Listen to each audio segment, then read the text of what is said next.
যারা আছে সেখানেও টিএমসি বাহিনীদের পাঠানো হয়েছে, যারা টিএমসি করে, টিএমসির প্যানেলে যারা আছে তাদেরকেই ওখানে পাঠানো হয়েছে, তারাও যাতে কিছু না করে। এইভাবে সন্ত্রাস করা হচ্ছে, এইভাবে আমাদেরকে গলার টুটি ধরে গণতন্ত্রকে হত্যা করা হচ্ছে।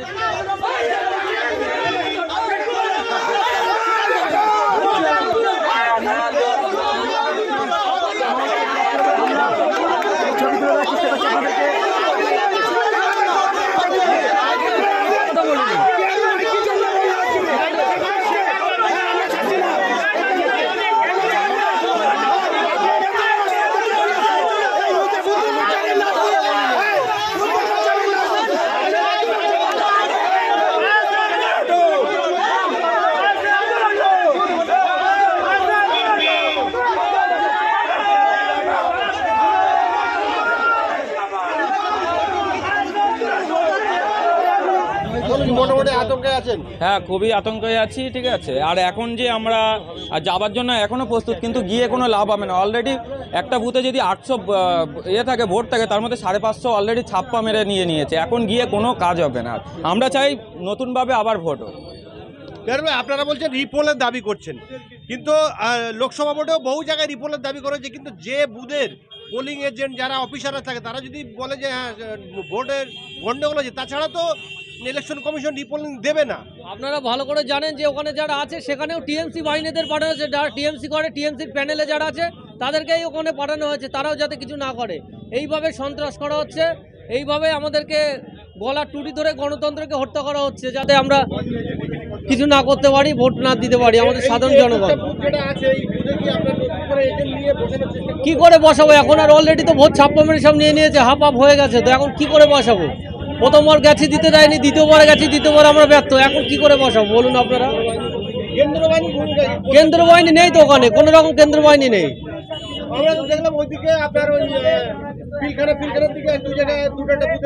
হ্যাঁ, হাড়োয়া ব্লকে আছে, আপনার দাঁতপুর ব্লকে আপনারা জানেন তো, শাসন 2 নম্বর বারাসাত 2 নম্বর পঞ্চায়েত, তা বলতে গেছিল, কোনো কেন্দ্র বাহিনী পায়নি।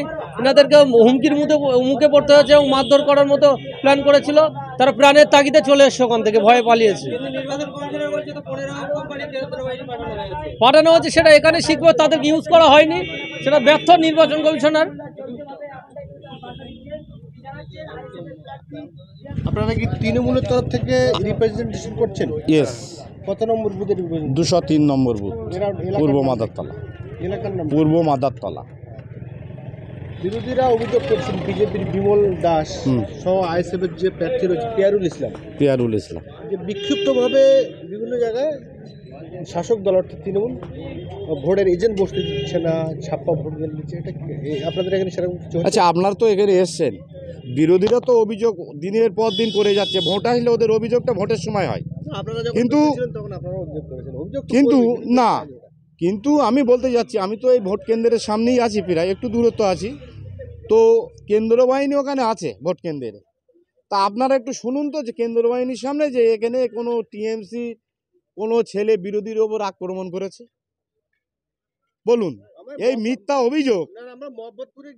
আচ্ছা, ওখানকার খবরটা আমরা বলতে পারবো না। আমার এই হাড়োয়া 121 বিধানসভা মাদারতলা আমার শান্তিপূর্ণ ভোট হচ্ছে। আমার ব্লক সভাপতির নির্দেশে, আমার হাড়োয়া 1 নম্বর অঞ্চল 1 নম্বর ব্লক সভাপতি শফিক আহমেদ মহাশয় নির্দেশে, তানার অনুপ্রেরণা, তানার নির্দেশ যে বুথে বুথে শান্তিপূর্ণ ভোট করতে হবে। আমার কোনো বিরোধীরা যেন আমাদের বলতে না পারে যে তৃণমূল কংগ্রেস এখানে ছাপ্পা করেছে, এখানে অশান্তি করেছে। তানার নির্দেশে, ওই শফিক আহমেদের নির্দেশে আমরা এখানে শান্তিপূর্ণ ভোট করাচ্ছি। আমাদের হাড়োয়া অঞ্চল ব্লক সভাপতি, 1 নম্বর ব্লক সভাপতি হাড়োয়া, তৃণমূল কংগ্রেসের। আচ্ছা, আমরা দেখতে পাচ্ছি যে ভোট যখন ঘোষণা হয়েছিল, হাজী নুরুল ইসলামও এই জায়গার মানুষ নন এবং ওনার পুত্র এই জায়গার মানুষ নন হিসেবে এই বিধানসভার ওনারা বৈঠক আছে। সেই জায়গায় আপনাদের শাসক দলের তৃণমূলের কিছু মানুষ বলেছিল যে এই হাড়োয়ার ভূমিপুত্র চাই, সেই নিয়ে প্রশ্নের করেছিল। দেখুন, দীর্ঘদিন ধরে হাজী নুরুল ইসলাম দীর্ঘদিন ধরে লোকসভায় দাঁড়িয়েছে, জিতেছিল বহু ভোটে। হাড়োয়া বিধানসভাটা উনি নিজে তৈরি করেছে। তাই হাড়োয়ার মানুষ হাজী নুরুল ইসলামের ছেলেকে সমর্থন করেছে। কিছু মানুষ আছে যে হাড়োয়ার বুকে যে তৃণমূলের গোষ্ঠীদ্বন্দ্বটা একটু লাগিয়ে দিই, কিন্তু ওরা সে ফয়দাটা লুটতে পারেনি, কারণ আমার ব্লক সভাপতি শফিক আহমেদ মাদারের নির্দেশে গোষ্ঠীদ্বন্দ্ব করতে দেয়নি। না, এই ভূমিপুত্র একজন হলে তো ভালো হতো না। ভূমিপুত্র মানে এক হিসেবে তো হাজি নুরুল ইসলাম তো আমাদের হাওড়া 1 নম্বর মানে 121-এর ভূমিপুত্রই ছিল, তার ছেলে হয়েছে। ভূমিপুত্র বলে কোনো জিনিস নাই। যারা এই পোস্টারটা মেরেছিল তারাও বুঝতে পেরেছে যে না, এখন তৃণমূল কংগ্রেস সঠিক জায়গায় আছে আর থাকবে।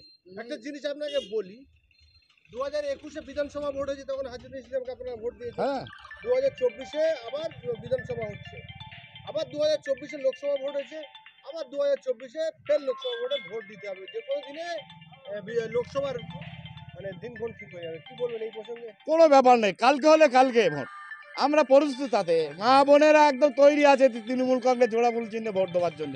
শুধু একটাই সিম্বল জোড়াফুল, কে দাঁড়াক কে দাঁড়াক, শুধু জোড়াফুল চিহ্নটা মা বোনেরা বেছে নিয়েছে, জোড়াফুল চিহ্নে সারটা দেবে। না, আপনারা দল করেন, আপনারা যখন আজ হলে কাল হলে আপনাদের কোনো ব্যাপার নেই ওটা। কিন্তু সাধারণ মানুষ আজকে তো আমরা সাধারণ মানুষ উৎসাহিত, সাধারণ মানুষ ভোট দেওয়ার জন্যে মুখ্যমন্ত্রী মমতা বন্দ্যোপাধ্যায়কে ভোট দেওয়ার জন্য তৈরি আছে সাধারণ মানুষ এনি টাইম। আমার নাম ফিরোজ মণ্ডল, পূর্ব মাদারতলা।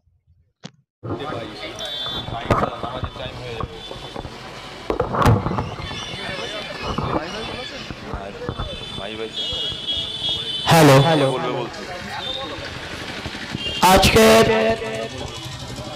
121 নম্বর হাড়োয়া বিধানসভার উপনির্বাচনকে কেন্দ্র করে আজকে দেগঙ্গা বাজারে এই দ্বিতীয় জনসভা। বন্ধুরা, সময় সংক্ষেপ, বলার ছিল অনেক। আমার এই দেগঙ্গা ব্লকের মধ্যে বাংলা জুড়ে তৃণমূলের সন্ত্রাস চলছে, গুন্ডারাজ চলছে, ধর্ষণ, খুন। ধর্ষণটা তো এখন উৎসবে পরিণত হয়ে গেছে। তা বাংলা জুড়ে যে সিন্ডিকেট রাজ চলছে, আমার দেগঙ্গা বিধানসভা, এই দেগঙ্গা ব্লক তার ব্যতিক্রম নয়। আমাদের দেগঙ্গাতে হারমাদ বাহিনী ভরে গেছে। গায়ে মানে না আপনি মোড়ল, ভোট মানুষকে দিতে দেয় না। এরা এই যে মানুষের অধিকার, ভোট একটা গণতান্ত্রিক অধিকার, ভোট একটা উৎসব, এই উৎসবে মানুষকে, সাধারণ মানুষকে সামিল হতে দেয় না এই দেগঙ্গার ব্লকের নেতারা।